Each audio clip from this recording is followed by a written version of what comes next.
سرکار کی نحمده ونصلي على رسوله سید الانبیاء والاولیاء والصالحین وعلى آلہ الطیبین الطاہرین واصحابہ الراشدین المہدیین. اعوذ باللہ من الشیطان الرجیم. بسم اللہ الرحمن الرحیم. وَيَسْأَلُونَكَ عَنِ الْيَتَامَى قُلْ إِصْلَاحٌ لَهُمْ خَيْرٌ وَإِن تُخَالِطُوهُمْ فَإِخْوَانُكُمْ وَاللَّهُ يَعْلَمُ الْمُفْسِدَ مِنَ الْمُصْلِحِ وَلَوْ شَاءَ اللَّهُ لَأَعْنَتَكُمْ إِنَّ اللَّهَ عَزِيزٌ حَكِيمٌ. صدق اللہ مولانا العظیم. جمیع حاضرین مکرم، قابل قدر بزرگوں، معزز رفیقوں، قرآن مجید کی ایک آیت مبارکہ کے مقدس اور نورانی پھر عرفانی کلمات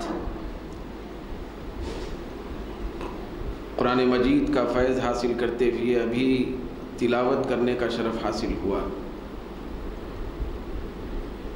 مسلسل لگاتار ہمارے مجالس درس میں گزشتہ کئی موقعوں سے بندوں کی طرف سے کیے جانے والے سوالات پھر اللہ رب العزت کی عطا سے بارگاہ مصطفیٰ سے دیے جانے والے جوابات کا تسلسل چل رہا ہے. گزشتہ مجلس درس میں بھی قرآن مجید کے بیان کردہ ایک سوال اور سرکار کی طرف سے عنایت کیے ہوئے جوابات کے موضوع پر کچھ باتیں آپ کے سامنے عرض کی گئی تھی. تو گزشتہ مجلس درس سے آپ کے ذہن کو جوڑتے ہوئے یہ بات عرض کرنا چاہتا ہوں کہ گزشتہ بھی اللہ رب العزت نے ان کلمات کو اپنے قرآن میں جو بیان فرمایا کہ وَيَسْأَلُونَكَ مَاذَا يُنْفِقُونَ، اے میرے نبی آپ سے یہ لوگ سوال کر رہے ہیں اور پوچھ رہے ہیں کہ وہ کیا خرچ کریں. تو اس کی ساری تفصیلات اور تشریحات آپ کے سامنے آئیں کہ اللہ رب العزت نے اپنے محبوب سے کیا کہلوایا، پھر سرکار دو عالم صلی اللہ علیہ وسلم نے کیا فرمایا. مگر وہ سوال خرچ کیے جانے کے بارے میں تھا. لوگ آ کر سرکار کی بارگاہ میں عرض کیے تھے اور پوچھے تھے کہ یا رسول اللہ ہم کیا خرچ کریں. اللہ رب العزت نے فرمایا تھا کہ قُلِ الْعَفْوَ، میرے محبوب آپ فرما دیں کہ جو کچھ اپنی ضرورتوں کے علاوہ مال بچا ہوا ہے وہ زائد مال میری راہ میں خرچ کریں. اب خرچ کرنے کا جو تعلق ہے وہ ہم سمجھتے ہیں کہ ہمارے اپنے مال سے ہے. جس کے پاس دولت ہوگی وہ خرچ کرے گا، مال ہوگا وہ خرچ کرے گا، درہم و دینار ہوگا، ریال ہوگا، ڈالر ہوگا، خرچ کرے گا، غلہ اناج خرچ کرے گا. لیکن جس شخص کے پاس ظاہری طور پر نہ اناج ہے، نہ غلہ ہے، نہ روپیہ ہے، نہ پیسہ ہے، نہ مال ہے، نہ دولت، تو وہ کیا خرچ کرے، کیسے خرچ کرے اور وہ حکم الہی کی پابجائی کیسے کرے؟ بھئی اللہ رب العزت کے حکم کی تعمیل کیسے کرے کہ وہ کیا خرچ کرے؟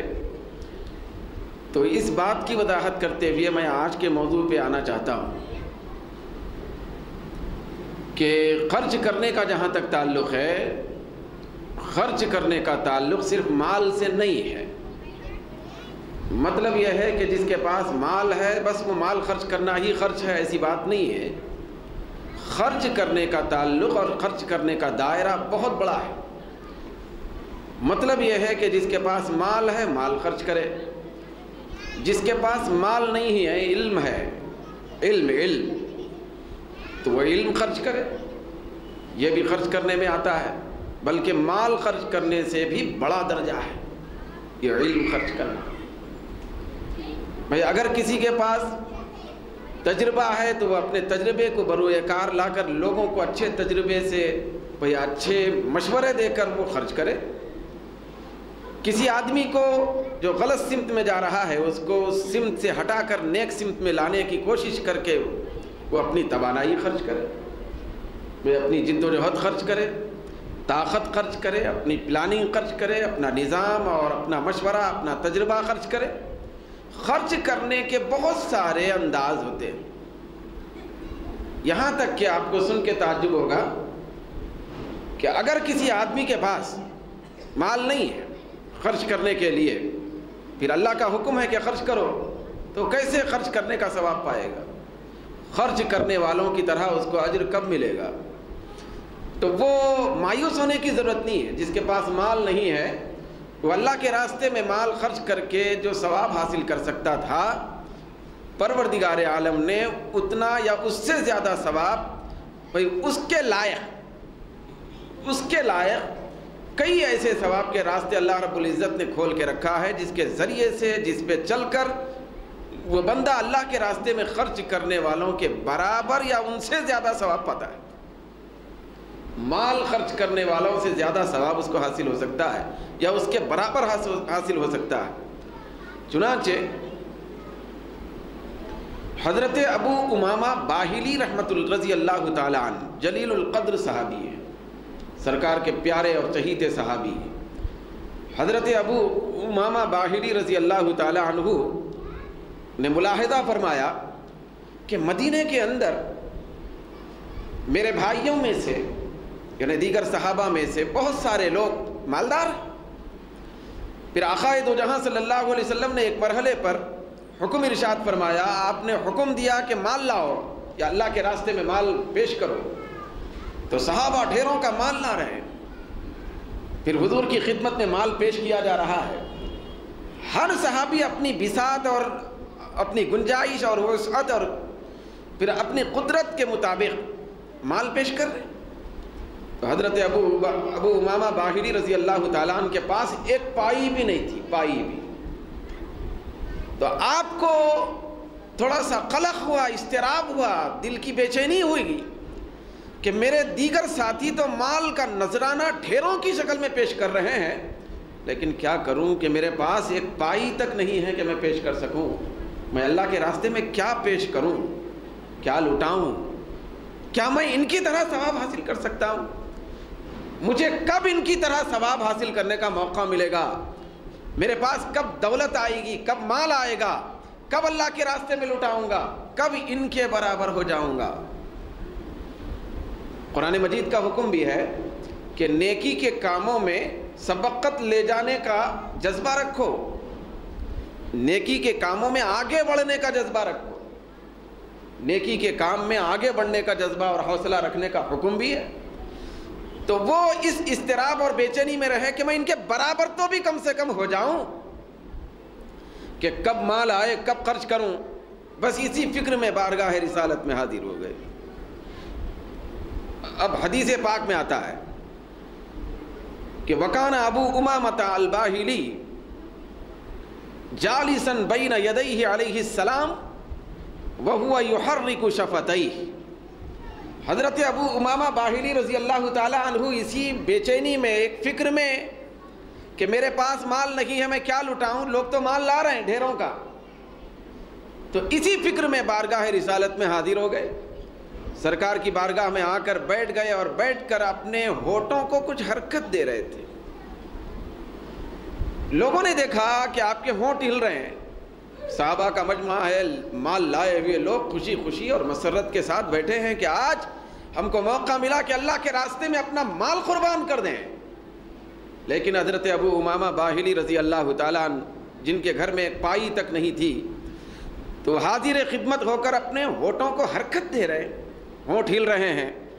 فقال له النبی صلی اللہ علیہ وسلم، تو حدیث میں آتا ہے کہ آقا دو جہاں قاسم کونین صلی اللہ علیہ وسلم نے اپنے اس پیارے اور محبوب صحابی سے ارشاد فرمایا ماذا تقول حیث تحرک شفتیک، اے میرے غلام، اے ابو امامہ، تو کیا کہہ رہا ہے جو میری بارگاہ میں بیٹھ کر اپنے ہونٹوں کو حرکت دے رہا ہے؟ کیا پڑھ رہا ہے، کیا کہہ رہا ہے؟ قال، تو حضرت ابو امامہ باہلی نے عرض کیا یا رسول اللہ انی اری الناس یتصدقون، یا رسول اللہ بات یہ ہے کہ میں نے لوگوں کو دیکھا، ساتھیوں کو دیکھا کہ وہ اللہ کے راستے میں صدقہ کر رہے ہیں، مال لٹا رہے ہیں، قربان کر رہے ہیں، دولت سرمایہ سب لٹا رہے ہیں۔ آج میرے پاس گھر میں تو کوئی چیز ہے ہی نہیں، ولیس معی شیء اتصدق بہ، روایت کے کلمات عرض کر رہا ہوں، حدیث کے الفاظ۔ تو انہوں نے عرض کیا یا رسول اللہ میرے ساتھ کوئی چیز نہیں ہے، میرے پاس کوئی چیز نہیں ہے کہ میں اس کا صدقہ کروں اور ان کے برابر کچھ حساب پاؤں، کچھ جزا پاؤں، کچھ ثواب پاؤں۔ فَأَقُولُ فِي نَفْسِي، بس یہ اللہ کا کرم ہے یا رسول اللہ، آپ کی بارگاہ کا اثر ہے، پھر آپ کی بارگاہ کی حاضری کی برکت ہے۔ میں اسی فکر میں گھر سے نکلا تھا کہ کیا خرچ کروں، میرے پاس ایک پائی بھی نہیں تھی، میں لوگوں کو دیکھ کر حیرت زدہ ہو رہا تھا، لیکن یا رسول اللہ آپ کی بارگاہ میں آ کے جب بیٹھا تو رب العالمین کی طرف سے میرے دل کے اندر یہ خیال ڈالا گیا، دل کے اندر اللہ رب العزت کی طرف سے یہ کلمات اترے، وہ القاء ہوا، جس کو القاء کہتے ہیں، مطلب اللہ کی طرف سے کسی نیکی کا جب خیال کسی بندے کے دل میں آتا ہے، یہ اللہ رب العزت کے فضل سے آتا ہے، اس کو الہام کہا جاتا ہے، القاء کہا جاتا ہے، وہ اچھی بات ہوتی ہے۔ تو آپ عرض کرنے لگے یا رسول اللہ میں اپنے دل میں یہ کہہ رہا ہوں سبحان اللہ والحمد للہ ولا الہ الا اللہ واللہ اکبر،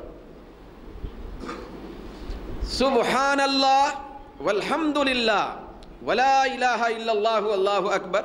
یہ کلمات ہماری دانش میں یہ ہے کہ یہ کلمات اس وقت ہی پڑھے جائیں جس وقت جنازہ لے کے جا رہے ہیں، یہ اسی وقت ہم پڑھنے کے قائل ہیں، پھر فاعل ہیں، ہم سمجھتے ہیں۔ بعض وقت ایسا بھی ہوتا ہے، بعض لوگوں کو ڈر ہو جاتا ہے کہ اچانک اگر آپ اپنی مجلس میں یہ کلمات پڑھنے لگیں سبحان اللہ والحمد للہ ولا الہ الا اللہ واللہ اکبر، تو بعض لوگ روکتے بھی ہیں، بھائی یہ مت پڑھو، آپ کسی کا جنازہ نکالنا چاہتے؟ تو دوستو ایسی بات نہیں ہے، یہ جنازہ لے چلنے کے وقت ہی پڑھے جانے والے کلمات نہیں ہیں، یہ جنازہ لے چلنے کے وقت بھی پڑھے جانے والے کلمات ہی نہیں، یہ اس وقت بھی پڑھے جانے والے کلمات ہیں۔ آپ اندازہ لگائیں کہ ایک شخص آخری سفر کر رہا ہے، بالکل آخری مسافر ہے، جنازے میں میت ہے، تو اس وقت بھی یہ کلمات پڑھنے کی تلقین ہے، تو آپ اندازہ لگائیں کہ ان کلمات کی برکت کا عالم کیا ہو۔ مگر اس سے ہرگز یہ مطلب نہ اخذ کیا جائے کہ یہ صرف انتقال کے بعد پڑھنے والے کلمات، یہ زندگی بھر ہر لمحہ جیسے موقع ملے ویسے پڑھنے کے کلمات، یہ بہت بڑے متبرک کلمات۔ تو حضرت ابو امامہ باہلی رضی اللہ تعالی عنہ عرض کرنے لگے یا رسول اللہ میں اپنے دل میں ہونٹ ہلا کر جو پڑھ رہا ہوں وہ یہ ہے کہ سبحان اللہ والحمد للہ ولا الہ الا اللہ واللہ اکبر، یہ کلمات پڑھ رہا ہوں۔ فقال صلی اللہ تعالی علیہ وسلم، یہ سن کر آقا دو جہاں صلی اللہ علیہ وسلم نے ارشاد فرمایا ہؤلاء الکلمات خیر لک، اے ابو امامہ باہلی یہ جو کلمات تم پڑھ رہے ہو یہ کلمات تمہارے لیے مساکین پر ایک مد سونا خرچ کرنے سے بھی زیادہ بہتر ہے۔ آپ مسکینوں، فقیروں، محتاجوں، ضرورت مندوں پر اگر سونا بھی خرچ کریں یا کوئی خرچ کر رہے ہیں جن کو دیکھ کر تم مایوس ہو رہے ہو، تو سونا مساکین پر لٹانے سے بہتر یہ کلمات پڑھ لینا کافی ہے۔ یہ کلمات اتنے زیادہ مؤثر ہیں، تو آپ اندازہ لگائیں کہ ہر آدمی، ہر مرد مومن، ہر بندہ مومن یہ اللہ کے راستے میں صدقہ کر سکتا ہے۔ مال ہونے کی قید نہیں ہے، اگر مال نہیں ہے تو زبان تو ہے کہ زبان سے دل کے اخلاص کے ساتھ اللہ کی رضا کے لیے یہ کلمات اگر کوئی پڑھ لیتا ہے تو مال نہیں، پیسہ روپیہ نہیں، بلکہ سونا خرچ کرنے کا ثواب، بلکہ اس سے زیادہ ثواب ملتا ہے، بہتر ہو جاتا ہے۔ تو اسی لیے یہ بیان کیا گیا، روایت میں آتا ہے یہ جو کلمات، یہ کلمات اچھے طریقے سے ہم ذہن میں بٹھا لیں، کتنے مؤثر، کتنا فائدہ مند کلمات ہیں، کتنے برکت والے ہیں۔ تو ان کلمات کی تاریخ ہے۔ پھر اس کے بعد سرکار دو عالم صلی اللہ علیہ وسلم نے ارشاد فرمایا کہ ان اول من قال یروى ان اول من قال سبحان اللہ جبریل علیہ السلام۔ سرکار فرماتے ہیں کہ یاد رکھو سب سے پہلے سبحان اللہ کہنے والی ہستی جبریل کی ہے۔ یہ جو سبحان اللہ ہے، سبحان اللہ والحمدللہ میں سبحان اللہ، سبحان اللہ سب سے پہلے جبریل نے فرمایا۔ وذلك انه لما خلقه الله وقع نظره على العرش وعظمته فقال سبحان اللہ۔ حضرت جبریل سبحان اللہ کب کہے؟ تو روایت میں آتا ہے کہ جب اللہ رب العزت حضرت جبریل علیہ السلام کو پیدا فرمایا، فرشتوں کے سردار کو وجود بخشا، تو ان کی نظر عرش پر اور عرش کی عظمت پر پڑی، تو انہوں نے بے ساختہ عرش کو دیکھ کر سبحان اللہ فرمایا۔ تو جبریل نے پہلے سبحان اللہ کہا، پھر اس کے بعد سرکار فرماتے ہیں فمن قالها نال ثواب جبریل۔ وہ فرماتے ہیں کہ جو شخص بھی سبحان اللہ ایک مرتبہ کہے گا دل کے ساتھ، نیت کے ساتھ، اچھی نیت کے ساتھ، حسن نیت کے ساتھ، تو اس کو جبریل کے کہنے کے برابر ثواب ملے گا۔ کوئی ایک مرتبہ سبحان اللہ کہنے کا ثواب جبریل کے کہنے کے برابر ملے گا۔ جبریل تو پاکیزہ نہیں، پاکیزہ کے سردار ہیں۔ کتنی پاکیزہ زبان سے انہوں نے فرمایا ہوگا، کہا ہوگا، وہ تو مقبول ہی ہے، تو اس کا ثواب ملے گا۔ پھر اس کے بعد روایت میں آتا ہے کہ وَأَوَّلُ مَنْ قَالَ، اور سب سے پہلے جنہوں نے فرمایا، کیا فرمایا؟ الحمدللہ۔ یہ الحمدللہ کے کلمات سب سے پہلے جس ہستی نے اپنی زبان سے ادا کیا تو وہ آدم الصفی علیہ السلام، وہ حضرت آدم علیہ السلام کی ذات۔ سبحان اللہ سب سے پہلے کائنات میں جبریل نے کہا، پھر الحمدللہ سب سے پہلے آدم علیہ السلام نے کہا۔ یہ الحمدللہ کب کہا؟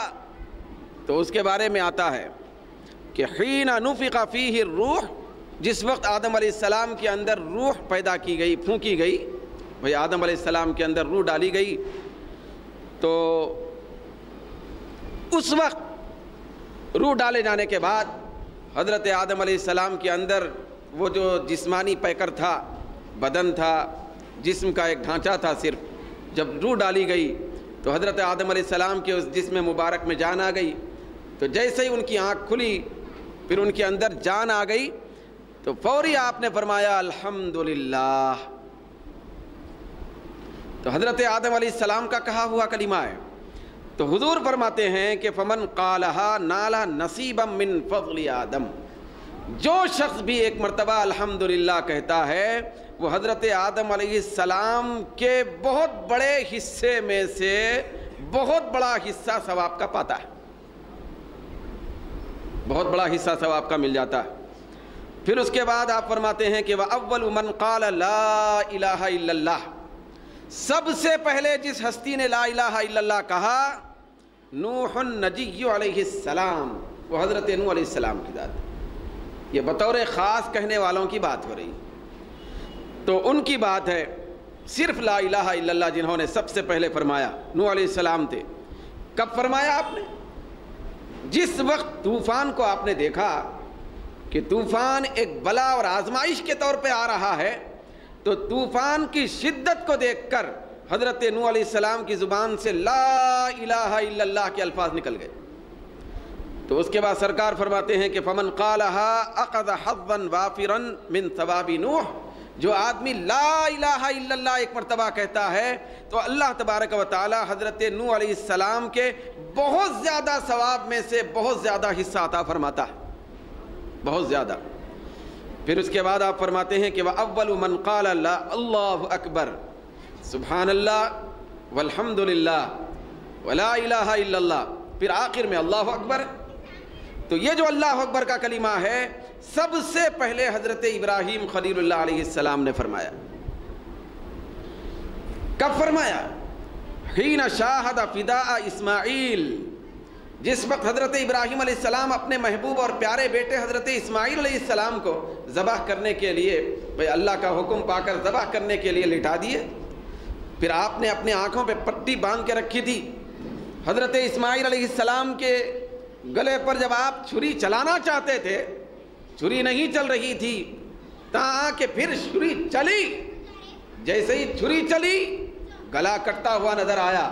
حضرت ابراہیم علیہ السلام کی آنکھوں پر پٹی پڑی ہوئی تھی، تو آپ کی چھری جب چلی تو چھری چلنے کے بعد آپ نے سمجھا کہ میرے بیٹے کے گلے پہ چلی ہے، لیکن جب پٹی کھول کر دیکھتے ہیں تو کیا دیکھتے ہیں کہ آپ کے لخت جگر مسکراتے ہوئے ایک طرف اسماعیل علیہ السلام کھڑے ہیں، پھر ان کے بدلے میں فدیے کے طور پر جنت کا مینڈھا ذبح ہو گیا۔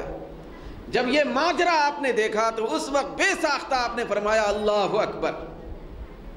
یہ حضرت ابراہیم علیہ السلام نے فرمایا اللہ اکبر۔ تو سرکار فرماتے ہیں کہ فمن قالہا نال فیضا من فیض ابراہیم، جو آدمی اس کلمے کو اللہ اکبر کو ایک مرتبہ بھی صدق دل سے پڑھتا ہے تو اللہ حضرت ابراہیم علیہ السلام کا فیض اس کو مل جاتا ہے، نصیب ہو جاتا ہے، یعنی اس کے اندر قربانی کرنے کا جذبہ پیدا ہوتا ہے، پھر اللہ کے راستے میں مال لٹانے کا جذبہ پیدا ہوتا ہے، پھر وہ مال اور جان اور اولاد کی کوئی حیثیت نہیں سمجھتا ہے، پھر اللہ کی محبت سے اس کا سینہ لبریز ہو جاتا ہے۔ تو اس کے بعد سرکار نے دعا فرمائی اللہم اجعلنا من الذاکرین الشاکرین آمین یا رب العالمین۔ اے اللہ ہم سب کو ذکر کرنے والوں میں سے بنا دے، شکر کرنے والوں میں سے بنا دے، اے پروردگار اس دعا کو قبول فرما لے۔ تو کہنے کا مطلب یہ ہے کہ ایک سلسلہ وار انداز میں قرآن مجید کی ان آیات میں جو پہلے بھی ذکر کی گئی، تلاوت کی گئی، پھر آج کی جو آیت مبارکہ ہے اس میں بھی لگاتار سلسلہ وار انداز میں سوالات آ رہے تھے کہ اے میرے محبوب آپ سے یہ لوگ شراب اور جوے کے بارے میں پوچھ رہے ہیں، سوال کر رہے ہیں، یہ سوال تھا۔ پھر اس کے بعد سوال ہوا کہ اے محبوب آپ سے یہ پوچھ رہے ہیں، سوال کر رہے ہیں کہ کیا خرچ کریں، خرچ کرنے کا دائرہ بڑھا کر کے بتا دیا گیا۔ پھر آج جو کلمات آپ کے سامنے تلاوت کی گئی اس میں بھی سوال ہو رہا ہے، پھر آگے بھی سوالات آنے والے ہیں، یہ سوالات کا سلسلہ ہے دوسرے پارے میں، خاص طور پہ ان رکوعات میں۔ تو یہ سوال ہے کہ وَيَسْأَلُونَكَ عَنِ الْيَتَامَى، میرے محبوب یہ آپ سے پوچھ رہے ہیں یتیموں کے بارے میں، یتیموں کے بارے میں سوال ہو رہا ہے۔ پروردگار عالم نے قرآن کا حصہ بنا دیا اس سوال کو، تو اس کے بعد اپنے محبوب کو حکم دیتا ہے کہ قُلْ إِصْلَاحٌ لَهُمْ خَيْرٌ، محبوب آپ فرما دیں یتیموں کے بارے میں سوال ہو رہا ہے کہ ہم یتیموں کا مال اپنے مال کے ساتھ ملا کے رکھیں یا نہ رکھیں، پھر یتیموں کو اپنے ساتھ بٹھا کے رکھیں یا نہ رکھیں، یتیموں کی جو پراپرٹی ہے اس کو اپنی پراپرٹی سے ملا کے رکھیں یا نہ رکھیں، پیسے ملائیں یا نہ ملیں، کیا کریں یتیموں کے ساتھ۔ جب ہم کو سرپرستی دی جائے، پھر ہم کو یتیموں کے سر پر ہاتھ پھیرنے کا موقع مل جائے، یتیموں کی دیکھ بھال کرنے کا موقع مل جائے، تو اس کا انداز کیا ہو، تو یہ سوال ہو رہا ہے۔ تو اللہ کے حبیب صلی اللہ علیہ وسلم سے اللہ نے فرمایا قل، میرے محبوب آپ فرما دیں کہ اصلاح لہم خیر، یہ جو سرپرست ہیں، یہ جو نگران کار ہیں یتیموں کے، ان سے کہہ دیجئے کہ یتیموں کے لیے سدھار کرنے کا انداز ہی بہتر ہوتا ہے، یتیموں کی اصلاح کرنا ہی بہتر ہے، یتیموں کے ساتھ اچھا سلوک کرنا ہی بہتر ہے، یتیموں کے ساتھ شفقت کا معاملہ کرنا ہی بہتر ہے، یتیموں کو ایک خیر خواہانہ انداز میں اپنے پاس رکھنا ہی بہتر ہے۔ پروردگار عالم نے یتیموں کا حکم ارشاد فرما دیا کہ جن کو اللہ رب العزت نے یہ توفیق بخشی کہ کوئی یتیم ان کے تحت میں آ گیا تو ان کے لیے، یتیم کے لیے، اس یتیم کے لیے خیر چاہنا بہتر ہے۔ بھئی اس میں ذرا بھی بگاڑ ہو جائے گی، ذرا بھی معاملہ الٹ پلٹ ہوگا، زیر و زبر ہوگا، تو وہ جو یتیم کا رکھوالا، یتیم کا وہ جو نگران کار تھا، تو اس کو قیامت کے دن بڑی بے دردی کے ساتھ پکڑا جائے گا، پھر اس کے اوپر بہت زیادہ خطرناک عذاب مسلط کر دیا جائے گا۔ چوتھے پارے میں اللہ رب العزت نے فرمایا ہے کہ ان الذین یأکلون اموال الیتامی ظلما انما یأکلون فی بطونہم نارا وسیصلون سعیرا۔ پروردگار عالم فرماتا ہے کہ بے شک جو لوگ یتیموں کا مال زیادتی کر کے، ظلم کر کے کھاتے ہیں، تو یتیم کا مال کھا نہیں رہے ہیں بلکہ وہ اپنے پیٹوں میں آگ بھر رہے ہیں، پھر ان قریب وہ جہنم کا شکار ہوں گے، جہنم میں داخل ہوں گے۔ یتیموں کے بارے میں اگر ذرہ بھی اونچ نیچ ہو جائے تو پکڑ بہت زیادہ مضبوط ہے، شدید ہے، مواخذہ شدید انداز کا ہوگا۔ یہ آیت کریمہ بھی نازل ہوئی تو صحابہ حاضر ہو کے عرض کرنے لگے کہ یا رسول اللہ، یتیموں کو ہم اپنے گھروں میں رکھتے ہیں، یتیموں کو ہم بہت زیادہ لاڑ پیار سے اپنے پاس رکھتے اور بٹھاتے ہیں، لیکن ہوتا یہ ہے کہ ان کا مال کبھی اپنے مال میں مل جاتا ہے، مال ملا کے رکھتے ہیں، پھر اس میں سے کچھ اونچ نیچ بھی ہو جا سکتی ہے۔ اب ہم کیا کریں کہ حکم تو بہت زیادہ شدید نازل ہو گیا کہ جو لوگ یتیموں کا مال کھاتے ہیں وہ لوگ اپنے پیٹوں میں جہنم کی آگ بھر رہے ہیں، یہ حکم نازل کیا گیا۔ تو اب کیا کریں؟ تو اللہ کے حبیب صلی اللہ علیہ وسلم سے پروردگار عالم نے فرمایا اپنے محبوب سے کہ اے میرے محبوب، ان سوال کرنے والوں سے جو ایک فکر کے ساتھ سوال کر رہے ہیں کہ کیا کیا جائے، کیا یتیموں کو پسے پش ڈال کر ان کی نگرانی ختم کر دی جائے جب اتنا شدید حکم ہے؟ کیا یتیموں کے اپنے پاس رکھنا اور دسترخوان پہ بٹھانا یہ ختم کر دیا جائے؟ اب کیا ہم یتیموں کی دیکھ بھال چھوڑ دیں؟ کیا کریں؟ حکم تو شدید انداز کا ہو گیا، کچھ بھول چوک ہو سکتی ہے۔ تو اللہ رب العزت نے فرمایا کہ محبوب، آپ ان سوال کرنے والوں سے فرما دیں کہ یتیموں کے ساتھ خیر خواہی کرنا ہی بہتر ہے، نہ ان کو گھر سے باہر نکالا جائے، نہ ان کی نگہداشت میں کچھ کوتاہی کی جائے۔ یتیموں کو اپنے گھر میں رکھنے سے یتیم تمہارا مال نہیں کھائیں گے بلکہ اللہ تبارک و تعالیٰ یتیم کے برکت سے تمہارے خزانے بھر دے گا، پھر آخرت میں تمہاری سرپرستی اللہ رب العزت فرمائے گا۔ تم یتیم کے یہاں سرپرست ہیں اور کفیل ہیں تو قیامت کے میدان میں اللہ، اس کے رسول تمہارے کفیل اور ذمہ دار بنیں گے۔ بہت زیادہ بہتر ہے کہ تم اپنے پاس یتیم رکھو لیکن اچھے طریقے سے نگہداشت کرو، پھر ان کے ساتھ مساویانہ سلوک کرو۔ جہاں اپنے بچوں کو بسترخوان پہ بٹھا کر کھلاتے ہو وہیں پر یتیم کو بھی ساتھ لے کر بیٹھ جاؤ۔ یتیم کا ایسا ہی خیال کرو جیسے اپنے بچوں کا خیال کرتے ہو یا اپنا خیال کرتے ہو۔ اللہ رب العزت نے اصلاح لہم خیر کہہ کر یہ اصلاح کا لفظ استعمال فرمایا۔ قرآن مجید میں آیا اصلاح، یعنی یتیموں کی اصلاح کرنا ہی بہتر ہے۔ یہ اصلاح کے اندر صرف پیسے دینا ہی مراد نہیں ہے، یاد رکھیں، یہ قرآن کا اعجاز ہے کہ یتیم اصلاح کا جو لفظ ہے، یہ اصلاح کا لفظ معنوی اعتبار سے بھی، ظاہری اعتبار سے بھی، باطنی اعتبار سے بھی بڑی وسعت رکھتا ہے، بڑی کشادگی رکھتا ہے۔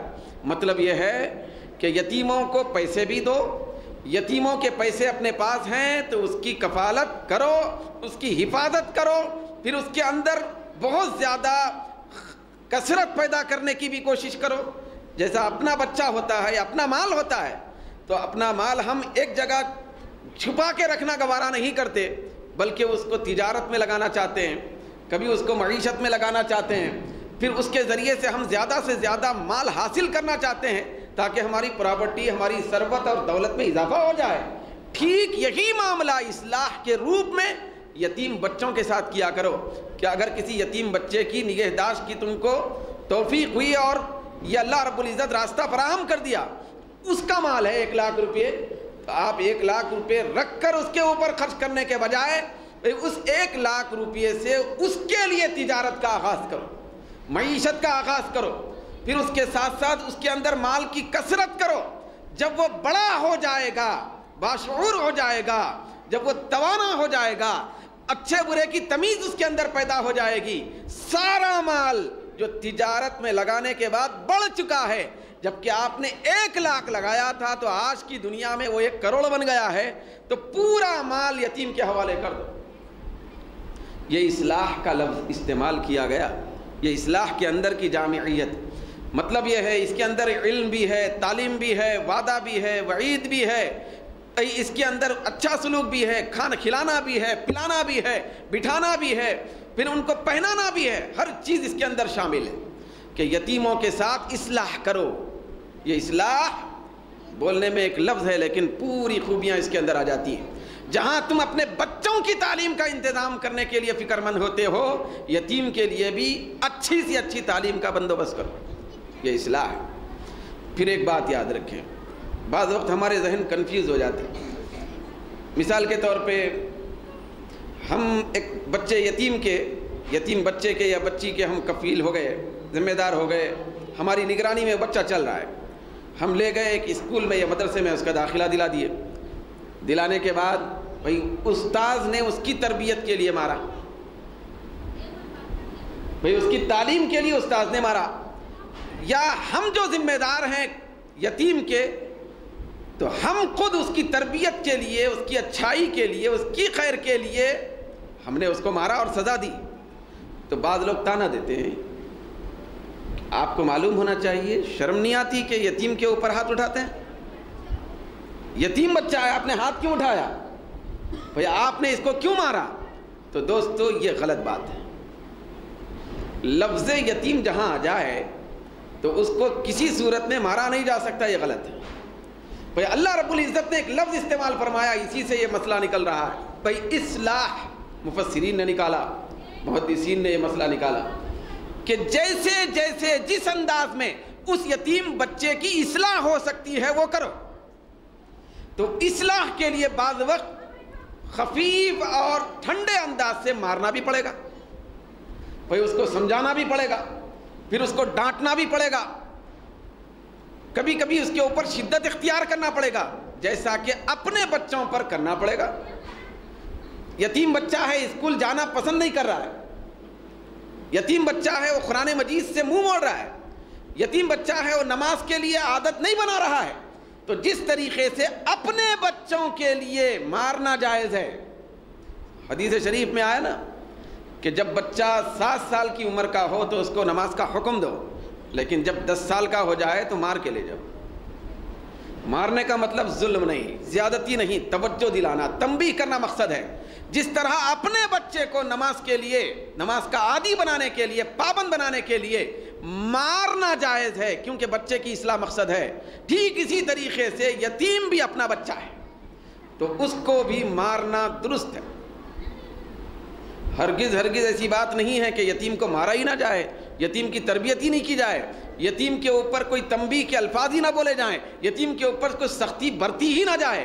بھائی سختی آپ نہیں برتیں گے، وہ یتیم بچہ جس کے 1 لاکھ روپے آپ کے پاس ہیں، جب بڑا ہو جائے گا، شعور کی منزل میں آ جائے گا، وہ 1 لاکھ روپے جب اس کو حوالے آپ کر دیں گے تو وہ تو شراب کا عادی ہوگا۔ جب اس کی اصلاح نہیں ہوئی، تربیت نہیں ہوئی، تعلیم نہیں ہوئی، تو آپ نے اس 1 لاکھ روپے کو پوری امانت داری کے ساتھ حفاظت میں رکھ کر جب بچے کے حوالے کیا تو آپ نے وہ 1 لاکھ روپے شراب خانے میں بھیج دیے، تو یہ کیفیت ہوگی۔ تو برابر بچہ اگر یتیم ہے، اب ہم کو اس کی نگرانی کرنے کا موقع ملا، کفالت کرنے کا، تو ایسی صورت میں حکم شریعت ہے، پھر حکم قرآن ہے، اصلاح کا لفظ بتا رہا ہے کہ اس کو تنبیہ کی جا سکتی ہے، خیر کے راستے پہ لانے کے لیے اس کی اچھی تربیت کی جا سکتی ہے۔ اب اس کے بعد کھلانے میں، پلانے میں، پہنانے میں، رہن سہن میں اس کے ساتھ ایسے ہی معاملہ روا رکھا جائے جیسے اپنے بچوں کے ساتھ رکھا جاتا ہے۔ یہاں تک کہ قرآن مجید کی ایک آیت مبارکہ ہے، اللہ رب العزت نے فرمایا یا ایھا الذین آمنوا قوا انفسکم واہلیکم نارا۔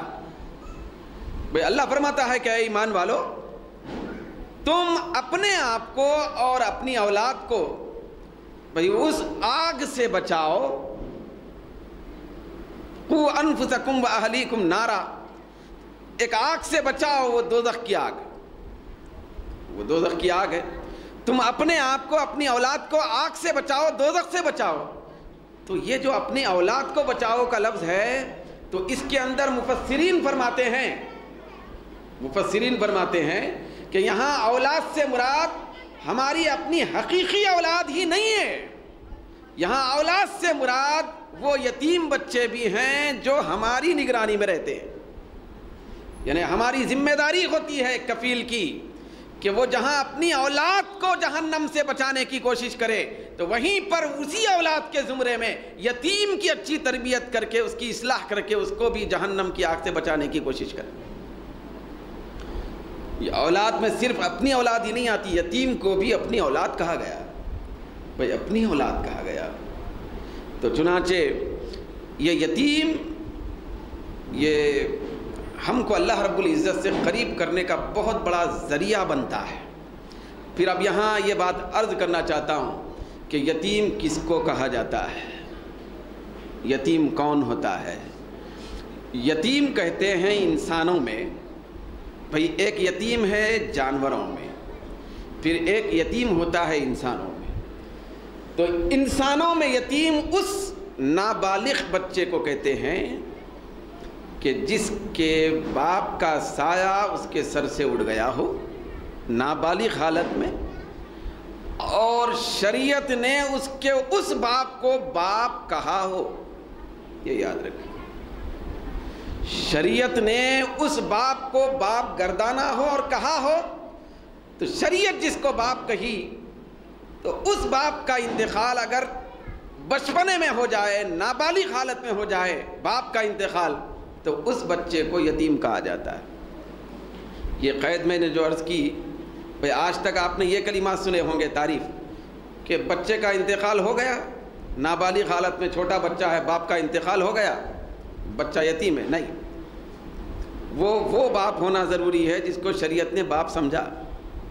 شریعت میں جو باپ، مطلب اس کا یہ ہے کہ اگر کوئی آدمی بدبختی سے زنا کیا، برا کام کیا، جب برا کام کیا تو لازمی بات ہے کہ اس کے بعد اس کو بچہ بھی ہوا.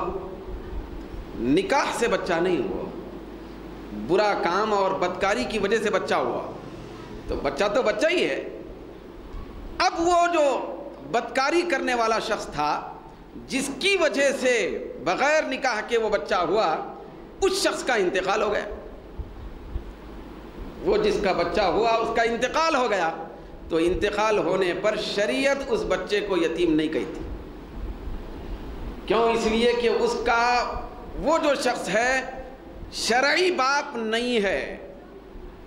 شریعت اس کو باپ نہیں سمجھتی، وہ باپ نہیں سمجھا جا سکتا کیونکہ وہ بدکار شخص ہے. بھئی اس سے وہ جو نسل ہے، وہ نسل، وہ ذریت صحیح اور پاکیزہ نہیں سمجھی جا سکتی. شریعت اس شخص کو نہ باپ سمجھتی ہے نہ اس بچے کو اس کا بیٹا سمجھتی ہے. تو اسی لیے ایک قید یاد رکھیں، بچہ یتیم کب ہوگا، کب سمجھا جائے گا؟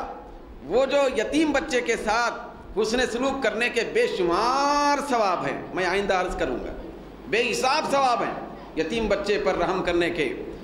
تو وہ ثواب اسی وقت حاصل ہوں گے جبکہ وہ بچہ صحیح نسل سے ثابت ہو. تو یہ انسانوں کی دنیا میں جس نابالغ بچے کا باپ، شرعی باپ انتقال کر جائے اس کو یتیم کہتے ہیں. مگر اس کا برعکس پہلو ہے جانوروں میں. جانوروں میں جس نابالغ جانور کی ماں ختم ہو جائے، مر جائے، اس کو یتیم کہا جاتا ہے. جانوروں میں ماں مرنے پر بچہ یتیم ہوتا ہے، پھر انسانوں میں باپ مرنے پر بچہ یتیم ہوتا ہے. دونوں میں فرق، یہ اصل فرق ہے. تو لہذا جب بچہ یتیم ہے تو یتیم جب ہے تو اب ہماری نگاہ اس یتیم پر ہوگی. جیسے جیسے ہم کو موقع ملے یتیم کے ساتھ اچھا سلوک کرنے کا ہم کو حکم دیا گیا ہے. اب میں ایک دو روایتیں عرض کر کے اپنی بات کو ختم کروں گا. تفصیلی گفتگو انشاءاللہ تبارک و تعالی یتیم کے بارے میں میں آئندہ مجلس قرآن میں انشاءاللہ پیش کرنے کی کوشش کروں گا. یتیم کے بارے میں آقا دو جہاں صلی اللہ علیہ وسلم نے ارشاد فرمایا کہ انا وکافل الیتیم، انا وکافل الیتیم کہاتین فی الجنہ. یہ حدیث کی کئی کتابوں میں حدیث موجود ہے. سرکار دو عالم نے بھئی اس طرح 2 انگلیوں کا اشارہ کرتے ہوئے فرمایا کہ انا وکافل الیتیم کہاتین فی الجنہ. سرکار نے فرمایا کہ میں اور یتیم کی پرورش کرنے والا، یتیم کی دیکھ بھال کرنے والا جنت میں اس طرح ہوں گے. مطلب جس طرح یہ 2 انگلیاں ایک دوسرے سے قریب ہیں، میں اس یتیم کے کفیل کے قریب ہوں گا اور کفیل میرے قریب ہوگا. تو اس طرح یتیم کے سر پر ہاتھ پھیرنے والا، یتیم کو اچھی تربیت دینے والا، یتیم کو اپنی اولاد کی طرح اولاد سمجھنے والا، یتیم کی ہنسی خوشی، اس کی مسرت خوشحالی دیکھنے والا، یتیم کے لباس اور کھانے پینے کا سوچنے والا، یتیم کے مال کی حفاظت کرنے والا، وہ ایسے ہی ہوں گے قیامت کے دن نہیں بلکہ جنت میں. سرکار نے فی الجنہ، جنت میں اور وہ کافر الیتیم، یتیم کا کفیل ایسے ہی ہوں گے. میرے قریب ہوگا یتیم کا پرورش کرنے والا، یتیم کی دیکھ بھال کرنے والا. تو اس طرح سرکار دو عالم صلی اللہ علیہ وسلم نے بہت بڑی خوشخبری سنائی اس شخص کے لیے جو کسی یتیم کو اپنے گھر میں رکھ کر پالتا ہے، یا یتیم کی کفالت اپنے ذمے لیتا ہے، یتیم کے اسکول کا سوچتا ہے، یتیم کی تعلیم کا سوچتا ہے، یتیم کے کھانے پینے کا سوچتا ہے، یتیم کی تربیت کا سوچتا ہے، یتیم کی صالحیت کا سوچتا ہے، پھر یتیم کی دنیا اور دین کا سوچتا ہے. تو سرکار نے بہت بڑی خوشخبری سنا دی. بھئی اس سے بڑھ کے خوشخبری کیا ہو سکتی ہے کہ آقا دو جہاں فرما رہے ہیں کہ قیامت کے دن میں نہیں بلکہ جنت میں سرکار نے فرمایا یتیم کا کفیل، یتیم کی کفالت کرنے والا شخص، یتیم سے محبت کرنے والا شخص، یتیم کے سر پر ہاتھ پھیرنے والا شخص جنت میں میرے قریب ہوگا. بھئی جنت میں جائے گا تو قریب ہوگا نا، جنت میں پہنچے گا تو قریب ہوگا. سرکار نے جنت کی خوشخبری بھی سنا دی، جنت میں اپنی قربت کی خوشخبری بھی سنا دی. یہ معمولی اعزاز نہیں، یہ معمولی اعزاز نہیں ہے، یہ یتیم کے کفیل کو موقع ملتا ہے. پھر ایک دوسری بات ہے کہ تفسیر روح البیان میں آیا، روایت ہے کہ اللہ رب العزت نے حضرت موسیٰ علیہ السلام سے ارشاد فرمایا، حضرت موسیٰ علیہ السلام سے فرمایا یا موسیٰ کن للیتیم کالاب الرحیم وکن للارامل کالزوج الشفیق وکن للغریب کالاخ الرفیق اکن لک کذالک. پروردگار عالم نے فرمایا کہ اے موسیٰ یہ تمہاری اور میری قربت کا معاملہ ہے، میں تم سے ہم کلام ہوں اور تم کو مجھ سے گفتگو کرنے کا، کلام کرنے کا شرف حاصل ہو رہا ہے. تو آج ایک نصیحت سن لو. پروردگار عالم نے موسیٰ علیہ السلام سے فرمایا، وہ نصیحت یہ ہے کہ کن للیتیم کالاب الرحیم، تم یتیم کے لیے ایسے ہی ہو جاؤ جیسے بچے کے لیے مہربان باپ ہوتا ہے. باپ بے رحم بھی ہو سکتا ہے نا، مگر باپ باپ ہی ہوتا ہے.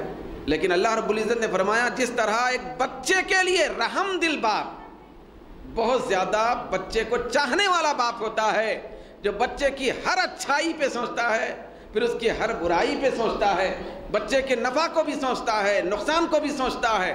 تو جیسے ایک رحم دل باپ ہوتا ہے بچے کے ساتھ، اے موسیٰ تم یتیم کے ساتھ ایسے ہی ہو جاؤ، یتیم کے ساتھ ایسا ہی معاملہ کرو.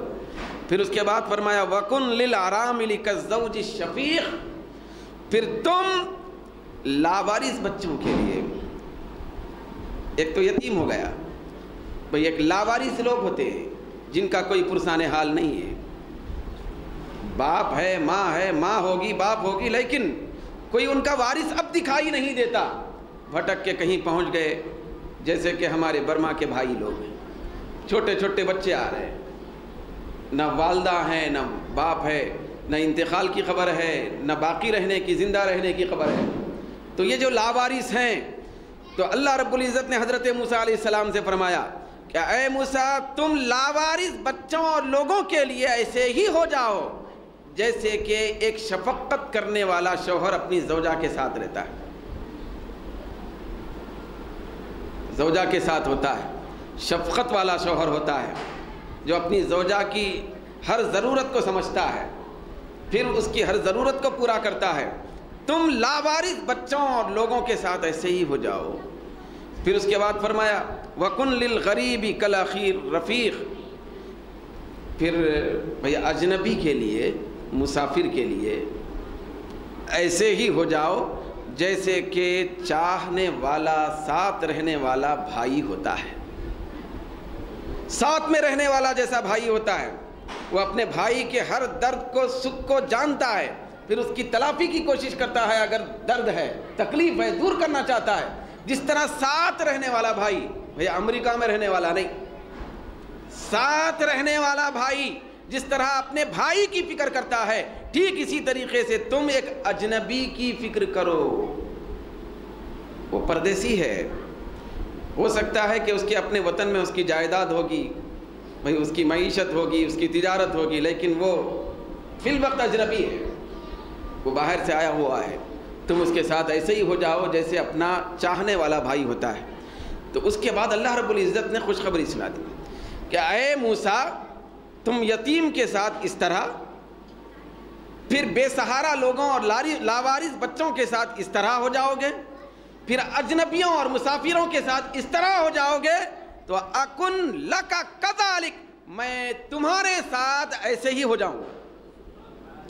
بھئی اللہ نے فرمایا کہ اے موسیٰ تم اگر یتیم کے ساتھ رحم دل باپ کی طرح ہو جاؤ گے تو میں تمہاری ذات کے ساتھ 70 ماؤں سے زیادہ چاہنے والا بن کر ویسا ہی معاملہ کروں گا۔ 70 ماؤں سے زیادہ محبت کرنے والا رب ہے، میں بھی رحم کا معاملہ کروں گا، میں تمہارے اوپر شفقت کا معاملہ کروں گا، میں تمہارے اوپر رفق اور انس اور الفت کا معاملہ کروں گا۔ تو اللہ رب العزت کی محبت حاصل کرنا ہے، پھر الفت حاصل کرنا ہے، پھر اللہ رب العزت کی طرف سے پیار حاصل کرنا ہے، تو اس کا ایک آسان نسخہ ہے۔ وہ آسان نسخہ یہ ہے کہ ہم یتیم کے ساتھ اچھا معاملہ کریں، یتیم کو اپنا بچہ سمجھیں۔ پھر لاوارث جو ہوتے ہیں جن کے ماں باپ کھو گئے، تو ان کے ساتھ ایسا معاملہ کریں جیسے ہم اپنی اولاد کے ساتھ کرتے ہیں۔ تو اس سے اللہ رب العزت آخرت کی اور دنیا کی ہر مصیبت کو دور فرماتا ہے، پھر دنیا و آخرت میں بے شمار ہزاروں درجے بلند فرماتا ہے۔ پروردگار عالم ہم سب کو قرآن مجید کی ان برکتوں سے مالا مال ہونے کی توفیق عنایت فرمائے۔ وما علینا الا البلاغ۔